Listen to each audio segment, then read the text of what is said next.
नमस्कार दोस्तों, स्वागत है आपका हमारे YouTube चैनल फैक्ट मास्टर पर। चैनल पे पहली बार आए हैं तो चैनल को सब्सक्राइब जरूर कर लें। दोस्तों, जूनियर शिक्षक भर्ती में जो सबसे मोस्ट प्रश्न है उसका ये तीसरा वीडियो है। प्लेलिस्ट मैंने बना दी, आप प्लेलिस्ट में जाकर के देख सकते हैं। और यदि आप रेगुलर अपडेट पाना चाहते हैं तो हमारे फेसबुक पेज को लाइक कीजिए, साथ ही साथ टेलीग्राम ग्रुप को भी ज्वाइन कर लीजिए, जिसका लिंक आपको डिस्क्रिप्शन बॉक्स में मिल जाएगा। तो चलिए वीडियो को शुरू करते हैं सबसे मोस्ट प्रश्नों के साथ। तो दोस्तों, ये तीसरा वीडियो है, इसमें बहुत सारे प्रश्न आपको देखने को मिलेंगे। तो दोस्तों चलिए वीडियो को शुरू करते हैं। इसी क्रम में पहला प्रश्न आपकी स्क्रीन पर आ चुका है। इनमें से कौन सा अंग शरीर की प्रतिरक्षा प्रक्रिया में भाग नहीं लेता है? थाइमस, मस्तिष्क, प्लीहा या लसिका गांठें? बताइए, इनमें से कौन सा अंग प्रतिरक्षा प्रक्रिया में भाग नहीं लेता है? तो दोस्तों, इसका जो विकल्प सही है वो विकल्प सही है बी। मस्तिष्क जो है वो शरीर की प्रतिरक्षा प्रक्रिया में भाग नहीं लेता है। आगे बढ़ेंगे। अगला प्रश्न, रुधिर में जीवाणुओं तथा हानिकारक पदार्थों को कौन और कैसे नष्ट करता है? लाल रुधिराणु बच्छड़ द्वारा, प्लाज्मा प्रोटीन्स, श्वेत रुधिराणु बच्छड़ द्वारा या प्लेटलेट्स? बताइए, रुधिर में जीवाणुओं तथा हानिकारक पदार्थों को कौन नष्ट करता है? विकल्प आपके सामने है, बताइए। दोस्तों, जो श्वेत रुधिर कणिकाएं हैं ये भक्षण के द्वारा जीवाणुओं तथा हानिकारक पदार्थों को नष्ट करती हैं। तो विकल्प इसका सही हो जाएगा, विकल्प नंबर सी। अगले प्रश्न की तरफ बढ़ते हैं। प्रतिरक्षी पदार्थ अर्थात एंटीबॉडीज होते हैं प्रतिजन को निष्क्रिय करने वाले, जीवाणुओं का भक्षण करने वाले श्वेत रुधिराणु, लाल रुधिराणु या रुधिर प्लाज्मा के घटक? बताइए, प्रतिरक्षी पदार्थ अर्थात एंटीबॉडीज क्या होते हैं? तो दोस्तों, जो प्रतिरक्षी पदार्थ या एंटीबॉडी होते हैं वो प्रतिजन को निष्क्रिय करने वाले पदार्थ होते हैं। तो इसका विकल्प सही हो जाएगा, विकल्प नंबर ए। आगे बढ़ेंगे। भक्षी कोशिकाओं का कार्य करने वाली यकृत या जिगर कोशिकाएं क्या होती हैं? पेट्यूसाइट्स, क्रोमेफिन कोशिकाएं, कुप्फर कोशिकाएं या धूल कोशिकाएं? बताइए, भक्षी कोशिकाओं का कार्य करने वाली यकृत या जिगर कोशिकाएं कौन सी होती हैं? तो दोस्तों, ये होती हैं कुप्फर कोशिकाएं, कुप्फर सेल्स। दोस्तों, इसका विकल्प सही होगा, विकल्प नंबर सी। ये बहुत ही मोस्ट इंपॉर्टेंट प्रश्नों में से एक है। घाव के स्थान पर श्वेत रुधिराणु किस विधि से एकत्र हो जाते हैं? होम्योस्टेसिस, भक्षण, ये दोनों या कणिका पारण? बताइए, घाव के स्थान पर श्वेत रुधिराणु किस विधि से एकत्रित हो जाते हैं? तो दोस्तों, ये एकत्रित होते हैं कणिका पारण के द्वारा। तो इसका विकल्प सही हो जाएगा, विकल्प नंबर डी। आगे बढ़ेंगे। जिससे जो है रक्त का थक्का जमता है। 6 नंबर पे देखिए, प्रतिरक्षी पदार्थ अर्थात एंटीबॉडीज किसके विरुद्ध लड़ते हैं? वातावरणीय दशाओं के विरुद्ध, विपत्ति के विरुद्ध, संक्रमण के विरुद्ध या पोषक पदार्थों की कमी के विरुद्ध? बताइए, प्रतिरक्षी पदार्थ। बहुत ही अच्छा प्रश्न है। तो दोस्तों, जो संक्रमण होता है, संक्रमण जो है एंटीबॉडी जो होती हैं वो संक्रमण के विरुद्ध लड़ाई लड़ती हैं। तो इसका विकल्प सही हो जाएगा, विकल्प नंबर सी। सक्रिय प्रतिरक्षण का अर्थ है रुधिर की मात्रा बढ़ना, हृदय स्पंदन दर को बढ़ाना, उपापचय की दर को बढ़ाना, किसी रोग के बाद शरीर का बढ़ा हुआ प्रतिरक्षण? बताइए, कौन सा विकल्प सही होगा? सक्रिय प्रतिरक्षण क्या है? तो दोस्तों, ये होता है किसी रोग के बाद शरीर पर बढ़ा हुआ प्रतिरक्षण कहलाता है सक्रिय प्रतिरक्षण। लसिका गांठें किसे नष्ट करने में सहायता करती हैं? मोस्ट इंपॉर्टेंट प्रश्न है। संक्रमण जीवाणुओं को, लाल रुधिराणुओं को, श्वेत रुधिराणुओं को या लसिका को? लसिका गांठें किसको नष्ट करने में सहायता करती हैं? तो दोस्तों, जो संक्रमण वाले जीवाणु होते हैं उनको नष्ट करती हैं लसिका गांठें। पिछले प्रश्न में आप लोगों ने देखा होगा। तो इसका विकल्प सही हो जाएगा, विकल्प नंबर ए। आगे बढ़ते हैं। भोजन के साथ शरीर में पहुंचने वाले रोगाणु कैसे नष्ट किए जाते हैं? दांतों से चबाकर, पेप्सिन द्वारा पचाकर, पित्त द्वारा मारकर या HCl द्वारा मारकर? बताइए, भोजन के साथ शरीर में पहुंचने वाले रोगाणु कैसे नष्ट किए जाते हैं? तो दोस्तों, ये नष्ट किए जाते हैं HCl द्वारा मार करके। आगे बढ़ेंगे। हमारे शरीर में इनमें से किस अंग में किन कोशिकाओं द्वारा प्रतिरक्षी पदार्थ अर्थात एंटीबॉडीज़ बनाए जाते हैं। यकृत में लाल रुधिराणुओं द्वारा, टांसिलों में श्वेत रुधिराणुओं द्वारा, थाइमस में लिम्फोसाइट द्वारा या वृक्कों में लिम्फोसाइट के द्वारा। बताइए हमारे शरीर में इनमें से किस अंग में किन कोशिकाओं द्वारा प्रतिरक्षी पदार्थ एंटीबॉडीज़ बनाए जाते हैं? दोस्तों ये बनाए जाते हैं थाइमस में लिम्फोसाइट्स के द्वारा। तो इसका विकल्प सही होगा विकल्प नंबर सी। चेचक के टीके से शरीर में पहुंचाते हैं। चेचक के टीके से शरीर में पहुंचाते हैं अन्य जंतुओं के शरीर में बने एंटीबॉडीज़, प्रभावहीन संबंधित विषाणु या फिर एंटीबॉडीज युक्त श्वेत रुधिराणु या इनमें से कोई नहीं। बताइए 11। दोस्तों चेचक के टीके से जो शरीर में पहुंचाते हैं वो प्रभावहीन संबंधित विषाणु। तो ये दोस्तों विकल्प बी सही होगा। आगे बढ़ेंगे। निश्चेष्ट प्रतिरक्षा की स्थापना के लिए किसके इंजेक्शन दिए जाते हैं? एंटीबायोटिक्स, टीका, एंटीबॉडीज, प्रतिजन या एंटीजन? बताइए दोस्तों ये एंटीबॉडीज होती हैं, इसके जो है इंजेक्शन दिए जाते हैं। तो विकल्प सी सही होगा। आगे बढ़ेंगे। स्तनियों में किसका विकास संबंध रोगाणुओं के प्रति सुरक्षा से होता है? यकृत द्वारा, अंतःस्रावी ग्रंथियों द्वारा, लसिका तंत्र द्वारा या प्लाज्मा रहित रुधिर के द्वारा? बताइए दोस्तों स्तनियों में जो विकास होता है रोगाणु के प्रति सुरक्षा से वह होता है लसिका तंत्र के द्वारा। तो इसका विकल्प सी सही होगा। आगे बढ़ेंगे। यकृत की कुप्फर कोशिकाएं, याद रखिएगा कुप्फर कोशिकाओं का संबंध यकृत से है।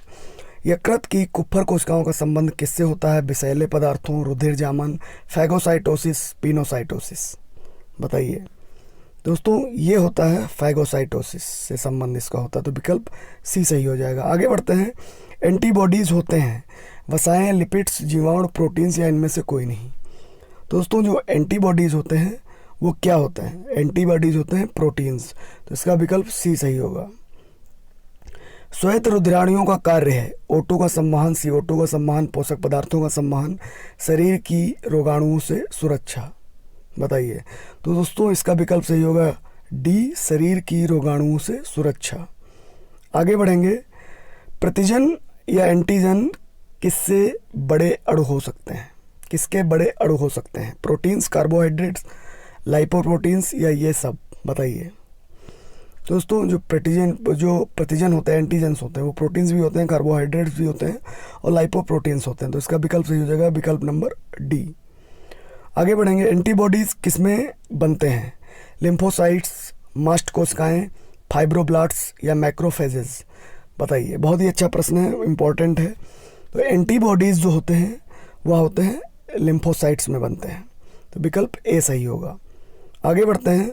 शरीर की प्रतिरक्षा प्रक्रिया में प्राथमिक योगदान करने वाली कोशिकाएं होती हैं। लाल रुधिराणु, थ्रोम्बोसाइट्स, इओसिनोफिल्स या लिम्फोसाइट्स? बताइए शरीर की प्रतिरक्षा प्रक्रिया में प्राथमिक योगदान करने वाली कोशिकाएं कौन सी होती हैं? दोस्तों ये होती हैं लिम्फोसाइट्स। तो विकल्प डी सही होगा। हिस्टियोसाइट्स होती हैं रुधिरोत्पादक, मैक्रोफेजेज, उत्सर्जी कोशिकाएं या ये सब? बताइए दोस्तों हिस्टियोसाइट्स जो होती हैं वो होती हैं मैक्रोफेजेज। तो इसका विकल्प सही होगा विकल्प नंबर बी। आगे बढ़ते हैं। अगला प्रश्न। एक जंतु के शरीर में किसी ऊतक का दूसरे जंतु के शरीर में आरोपण बिना किसी विशेष प्रबंध के तभी सफल हो सकता है जब किसी युवा स्त्री के हृदय को बूढ़े के पुरुष के शरीर में आरोपित करें, शशक की त्वचा का आरोपण कुत्ते के शरीर पर करें, एक व्यक्ति के वृक्क का आरोपण विभिन्न रुधिर वर्ग के दूसरे व्यक्ति में करें, डी अंतः प्रजात वंश के एक चूहे की त्वचा का आरोपण इसी वंश के दूसरे चूहे पर करें। बताइए इनमें से कौन सा सही होगा? प्रश्न एक बार फिर पढ़ लीजिए।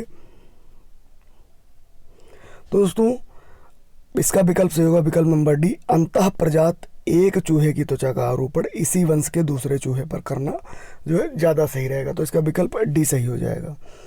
आगे बढ़ते हैं। निम्नलिखित में ट्रैंक्विलाइजर है एस्पिरिन, मॉर्फिन, एक्वेनिल या कोडीन? बताइए दोस्तों जो एक्वेनिल है ये ट्रैंक्विलाइजर है। आगे बढ़ेंगे। किस औषधि के प्रयोग से दृष्टि भ्रम होता है? एक्वेनिल, LSD, PAS या टॉफरेनिक? किस औषधि के प्रयोग से दृष्टिभ्रम हो जाता है? बताइए, बहुत ही अच्छा प्रश्न है दोस्तों। जो ये LSD है, इसके प्रयोग से जो है दृष्टिभ्रम होता है। विज्ञान की भाषा का जिसमें जेनेटिक इंजीनियर के माध्यम से मानव जाति में सुधार का अध्ययन किया जाता है। मानव जाति में सुधार का अध्ययन, यूफेनिक्स, यूजेनिक्स या एथनोलॉजी? दोस्तों, मानव जाति के सुधार का अध्ययन किया जाता है यूफेनिक्स के द्वारा। तो इसका विकल्प सही होगा विकल्प नंबर बी। आगे बढ़ेंगे। चिकित्सा विज्ञान की भाषा का जिसके अंतर्गत कैंसर एवं ट्यूमर का अध्ययन किया जाता है। Oncology, ophthalmology, conchology, otology? बताइए। 25। तो दोस्तों, कैंसर और ट्यूमर का अध्ययन जो किया जाता है वो ऑन्कोलॉजी के अंतर्गत किया जाता है। विकल्प ए सही होगा। हेपेटोलॉजी संबंधित है रुधिर के अध्ययन से, यकृत के अध्ययन से, या मस्तिष्क के विभिन्न आयामों के अध्ययन से, या मानव सौंदर्य के अध्ययन से? हेपेटोलॉजी। दोस्तों, हेपेटोलॉजी जो संबंधित है वह संबंधित है यकृत के अध्ययन से। तो विकल्प बी सही होगा। मैड काऊ रोग याद रखिएगा, जो विगत वर्षों में गायों के पगलाने के कारण बहुचर्चित रहा। इस कारक द्वारा फैलता है। जीवाणु, वायरस, प्रियॉन या बैक्टीरियोफेज? बताइए। दोस्तों, ये होता है प्रियॉन के द्वारा। आगे बढ़ेंगे। अगला प्रश्न है, वायरस से संक्रमित कोशिकाएं किस प्रतिरोधी पदार्थ को उत्पन्न करती हैं? दर्द तथा बुखार उतारने में दर्द। वायरस से संक्रमित कोशिकाएं किस प्रतिरोधी पदार्थ को उत्पन्न करती हैं? प्रियॉन, इंटरफेरॉन, एमिटीन या एट्रोपिन? बताइए। दोस्तों, ये उत्पन्न करती हैं इंटरफेरॉन को। तो विकल्प बी सही होगा। एंटीपायरेटिक्स औषधियाँ प्रयोग की जाती हैं दर्द तथा बुखार उतारने में, दर्द को दूर करने में, निश्चेतक संवेदना को कम करने में, या केंद्रीय नाड़ी संस्थान पर प्रभाव डालने में? एंटीपायरेटिक्स औषधियाँ दोस्तों, दर्द तथा बुखार उतारने में एंटीपायरेटिक्स औषधियों का प्रयोग किया जाता है। आगे बढ़ेंगे। वह पदार्थ जो प्रतिरोधी सूक्ष्म जीवों का विकास रोक देते हैं। एंटीसेप्टिक, एंटीबायोटिक, डिसइंफेक्टेंट, जर्मनासी? बताइए कौन सा विकल्प सही होगा। वे पदार्थ जो प्रतिरोधी सूक्ष्म जीवों का विकास रोक देते हैं। तो दोस्तों, ये होते हैं एंटीसेप्टिक। तो इसका विकल्प ए सही होगा। आगे बढ़ेंगे। रेमफिसिन नामक दवाई किस रोग में प्रयुक्त होती है? टीबी, कैंसर, एड्स या एनीमिया? दोस्तों, जो रेमफेसिन नामक दवाई है ये टीबी में प्रयोग होती है। तो विकल्प ए सही होगा इसका। आगे बढ़ेंगे। बहुत ही मोस्ट इंपॉर्टेंट प्रश्न, केंद्रीय औषधि एवं सुगंध पौध संस्थान कहाँ है? बंगलौर, कोलकाता, लखनऊ या कानपुर? इंपॉर्टेंट प्रश्न है, कमेंट बॉक्स में बताइए। केंद्रीय औषधि एवं सुगंध पौध संस्थान कहाँ है? दोस्तों, ये जो संस्थान है यह है लखनऊ में। तो विकल्प सी सही होगा। वे पदार्थ जो एंटीबायोटिक की मारक क्षमता को कई गुना अधिक बढ़ा देते हैं क्या कहलाते हैं? Bio enhancer, super medicine, bio enhancer या बायो इनहिबिटर? बताइए। दोस्तों, ये कहलाते हैं बायो इनहेंसर। तो इसके ये दोनों विकल्प सही हैं। फिनाइल किस वर्ग की औषधि है? एंटीसेप्टिक, एंटी डिप्रेसेंटस, डिसइंफेक्टेंट या एनाल्जेसिक? बताइए। फिनाइल किस वर्ग की औषधि है? विकल्प आपके सामने है दोस्तों, यह है डिसइंफेक्टेंट। तो विकल्प सी सही होगा। परिसंचरण तंत्र में रक्त के थक्के का पता लगाने में किस आइसोटोप का प्रयोग किया जाता है? आयोडीन 131, कोबाल्ट 60, आर्सेनिक 74 या सोडियम 24? परिसंचरण तंत्र में रक्त के थक्के का पता लगाने के लिए किस आइसोटोप का प्रयोग किया जाता है? दोस्तों, ये प्रयोग किया जाता है सोडियम 24 का। तो विकल्प कौन सा सही होगा? डी। आगे बढ़ेंगे। कैंसर के रोग के उपचार में किस रेडियो एक्टिव पदार्थ का प्रयोग किया जाता है? कोबाल्ट 60, कार्बन 14, फास्फोरस 34 या गोल्ड 199? कैंसर के रोग के उपचार में किस रेडियो एक्टिव पदार्थ का प्रयोग किया जाता है? दोस्तों, ये प्रयोग किया जाता है कोबाल्ट 60 का। न्यूक्लियर मेडिसिन के ट्रेसर सिद्धांत के लिए 1944 में किसे चिकित्सा का नोबेल पुरस्कार प्रदान किया गया था? जॉर्ज हेवेसी, जॉर्ज फिलिप्स, रॉबर्ट बुन या रॉबर्ट गालो? बताइए। ट्रेसर के सिद्धांत के लिए न्यूक्लियर मेडिसिन में 1944 में दोस्तों ये पुरस्कार प्रदान किया गया था जॉर्ज हेवेसी को। तो इसका विकल्प सही हो जाएगा विकल्प नंबर ए। अगला प्रश्न, पृथ्वी तथा पुरानी चट्टानों की आयु ज्ञात करने में किस समस्थानिक का प्रयोग किया जाता है? मोस्ट इंपॉर्टेंट प्रश्न है, इसको ध्यान में जरूर रखिएगा। Carbon 14, uranium 238, iridium 192, iron 59। बताइए दोस्तों, पृथ्वी तथा पुरानी चट्टानों की आयु ज्ञात करने में जो प्रयोग किया जाता है वो यूरेनियम 238 का प्रयोग किया जाता है। तो विकल्प कौन सा सही हो जाएगा? विकल्प नंबर बी। कैट स्कैन के आविष्कारक कौन है? हॉन्स या Carmack Field, Ian Donald, W.B. Cannon या हैंस बर्गर? थोड़ा सा ब्लर है, इसको सुन लीजिएगा। कैट स्कैन के आविष्कारक कौन है? हांस एवं Carmack Field, Ian Donald, W.B. Cannon या हैंस बर्गर? दोस्तों, जो हॉन्स और कार्मेक फील्ड हैं ये कैट स्कैनर के आविष्कारक हैं। इनमें से कौन सा अंग शरीर की प्रतिरक्षा प्रक्रिया में भाग नहीं लेता है? थाइमस, मस्तिष्क, प्लीहा या लसिका गांठें? दोस्तों, मस्तिष्क जो है ये भाग नहीं लेता है। निम्नलिखित में से कौन से युग्म सुमेलित हैं? बताइए। 3 युग्म दिए हैं, उनको सुमेलित करना है, पढ़ सकते हैं आप। राष्ट्रीय कोशिका विज्ञान केंद्र, centre for DNA fingerprint and diagnosis, राष्ट्रीय मस्तिष्क अनुसंधान केंद्र, और स्थान दिए हैं मैसूर, हैदराबाद, गुड़गांव। बताइए कौन से युग्म सुमेलित हैं? तो दोस्तों, इसमें जो 2 और 3 हैं ये सुमेलित हैं, ऊपर वाला सुमेलित नहीं है, यह सुमेलित नहीं है। तो इसका विकल्प सी सही हो जाएगा। अगले प्रश्न में सूचियां दी हुई हैं, आप देख सकते हैं। प्रथम सूची में जो है भारतीय चिकित्सा पद्धति के संस्थान दिए हैं और दूसरी सूची में जो है स्थान दिया है। तो ऐसे में आपको बता दूं कि नेशनल इंस्टीट्यूट ऑफ यूनानी मेडिसिन जो है वह है बंगलौर में, यानी कि ए में 4 हो जाएगा। नेशनल इंस्टीट्यूट ऑफ होम्योपैथी तो दोस्तों ये है कोलकाता में, तो इसके आगे 1 हो जाएगा।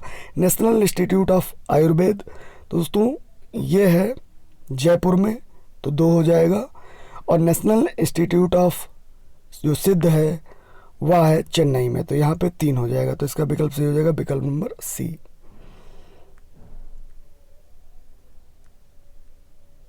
निम्नलिखित में से कौन सा सुमेलित नहीं है? एंटी फ्रीज यौगिक एथिनील glycol, antiknock agent tetraethyl lead, antioxidant B carotene, antibiotics या क्विनिन? इनमें से कौन सा सम्मिलित नहीं है? दोस्तों, जो एंटीबायोटिक्स क्विनिन है यानी कि विकल्प नंबर डी, ये जो है सुमेलित नहीं है। इसकी व्याख्या देख लीजिए। कुनैन में ज्वर रोधी, मलेरिया रोधी, दर्दनाशक एवं सूजन रोधी गुण होते हैं। ज्ञातव्य है कि यह एक प्राकृतिक श्वेत क्रिस्टलीय एल्कोलाइड पदार्थ होता है। आगे बढ़ेंगे। निम्नलिखित में से कौन सा सुमेलित नहीं है? ज्वरनाशी पैरासीटामॉल, प्रतिफेनकारक पॉलीएमाइड्स, प्रतिरोधी एस्प्रिन, अस्थिक्षय रोधी कैल्सीफेरॉल? इनमें से कौन सा सुमेलित नहीं है? दोस्तों, 44 में जो प्रतिरोधी एस्प्रिन है ये सुमेलित नहीं है। एस्प्रिन जो होता है वो एक सैलिसिलेट औषधि है जिसे एसिटल सैलिसाइलिक अम्ल भी कहते हैं। यह औषधि के रूप में हल्के दर्दों से छुटकारा दिलाने, ज्वरनाशक के रूप में, शोध निरोधी दवा के रूप में प्रयुक्त किया जाता है। सुमेलित करना है इसमें से आपको 45 में, देख लीजिए। दोस्तों, जो गोनोरिया होता है ये गोनोरिया एक प्रकार का रोग है और ये जो होता है ये इसे बोलते हैं निसेरिया, ठीक है। और जेनाइटल हर्पीज ये संबंधित है हर्पीस सिंप्लेक्स से। आगे बढ़ेंगे। ट्राइकोमोलियसिस जो है ये संबंधित है ट्राइकोमोनास से। एड्स जो है ये संबंधित एक प्रकार का वायरस है, ये जो है 5 एड्स वायरस है। सिफिलिस संबंधित है ट्रैपोनिमा से। दोस्तों, इसका विकल्प सही हो जाएगा विकल्प नंबर बी। आगे बढ़ेंगे। निम्नलिखित में कौन सुमेलित जोड़ा है? प्लाज्मोडियम खटमल, ग्लाइसिना पैल्पेलिस निसु रोग, ग्रामक्खी काला आजार, एंट अमीबा हिस्टोलिटिका तालाब का घोंघा? बताइए बहुत ही अच्छा प्रश्न है। तो दोस्तों जो एंट अमीबा हिस्टोलिटिका है ये जो है सुमेलित जोड़ा है, यानी कि जो एंट अमीबा हिस्टोलिटिका है इसे तालाब का घोंघा कहा जाता है। एस्केरिस का संक्रमण प्रायः होता है मच्छर के काटने से, संदूषित जल तथा तरकाइयों द्वारा, सीसी मक्खियों द्वारा अपूर्ण रूप से पकाए गए सूअर के मांस खाने पर। एस्केरिस संक्रमण दोस्तों ये अपूर्ण रूप से पकाए गए सूअर के मांस के खाने के कारण जो है एस्केरिस का संक्रमण हो जाता है। तो विकल्प इसका डी सही होगा। 48 की तरफ चलेंगे। सिफिलिस एक लैंगिक प्रसरित रोग है जो उत्पन्न होता है विब्रियो द्वारा, ट्रिपोनेमा पैलिडम के द्वारा, पास्ट्यूरेला के द्वारा या लेप्टोस्पाइरा के द्वारा। दोस्तों ये संबंधित है ट्रिपोनेमा पैलिडम के द्वारा। अभी मैंने पिछले प्रश्न में आपको बताया सिफिलिस, तो विकल्प बी सही हो जाएगा। अगला प्रश्न है निम्न में से किसके चिकन पॉक्स होता है? जीवाणु भोजी T2 द्वारा या SV40 विषाणु द्वारा, एडिनो विषाणु द्वारा या वेरिसेला विषाणु द्वारा। दोस्तों जो चिकन पॉक्स रोग होता है वह होता है वेरिसेला विषाणु के द्वारा। मोस्ट इंपॉर्टेंट प्रश्न है, इसको ध्यान में जरूर रखिएगा। अगला प्रश्न है सुमेलित करना। दो सूचियां दी हुई हैं। तो बड़ी चेचक ट्रिपोनासोमी गैम्बियंस। दोस्तों जो बड़ी चेचक होती है वो होती है वेरिसेला जोस्टर के द्वारा। खसरा जो होता है वह होता है पैलिनोसा मार्बिलोरम के द्वारा। और जो काला आजार होता है वह होता है लीशमानिया के द्वारा। और गैम्बियन जो होता है ट्रिपोनोसोमा गैम्बियंस के द्वारा। तो इसका विकल्प सी सही हो जाएगा। आगे बढ़ेंगे। इनमें से कौन सा सही सुमेलित है? Ascaris, enterobius vermicularis, schistosomiasis, schistosoma haematobium, trichuriasis, treponema pallidum, taeniasis trichuris, trichiura. बताइए कौन सा सही सुमेलित है? एक बार और पढ़ लीजिए। दोस्तों जो सही सुमेलन है वो है शिस्टोसोमियर्सिस, शिस्टोसोमा हेमेटोबियम। तो विकल्प बी सही हो जाएगा। पोलियो वायरस का संक्रमण किस प्रकार होता है? मच्छर काटने से, सीसी मक्खी के काटने से, इनॉकुलेशन से या भोजन तथा जल के संदूषण से। बताइए पोलियो वायरस का संक्रमण किस प्रकार होता है? दोस्तों ये होता है भोजन तथा जल संदूषण से। आगे बढ़ेंगे। फिर वही सूची दी हुई है। एक तरफ रोग का नाम, एक तरफ प्रभावित अंग दिया हुआ है। बताइए इनमें से कौन सा सही होगा? दोस्तों जो डायरिया होता है वह पाचन तंत्र से संबंधित होता है। एस्केरियासिस संबंधित होता है छोटी आंत से। क्षय रोग कहाँ पे होता है आप सभी जानते हैं, टीबी फेफड़े में होती है। और निमोनिया श्वसनांग को प्रभावित करता है। तो इसका विकल्प सही हो जाएगा, विकल्प नंबर बी। दोस्तों उम्मीद है आपको वीडियो अच्छा लगा होगा। वीडियो अच्छा लगा तो अपने दोस्तों के साथ शेयर कीजिए। साथ ही साथ हमारे चैनल पर बने रहिए और हमारे वीडियो जो जूनियर शिक्षक भर्ती से संबंधित हैं इनको देखते रहिए। इसमें बहुत सारे आपको जो है क्वेश्चन मिलने वाले हैं। और साथ ही साथ हमारे इस वीडियो को, यदि वीडियो अच्छा लगा तो इसको व्हाट्सएप पे शेयर कीजिए, फेसबुक पे शेयर कीजिए और हमारे फेसबुक पेज से ज़रूर जुड़ जाइए जिसका लिंक आपको डिस्क्रिप्शन में मिल जाएगा। और इसकी PDF लेने के लिए जो है टेलीग्राम ग्रुप पर आपको ज्वाइन होना ज़रूरी है, जहाँ मैं PDF शेयर करता रहता हूँ। जल्दी ही मिलेंगे एक नए इन्फॉर्मेटिव वीडियो में। तब तक के लिए नमस्कार।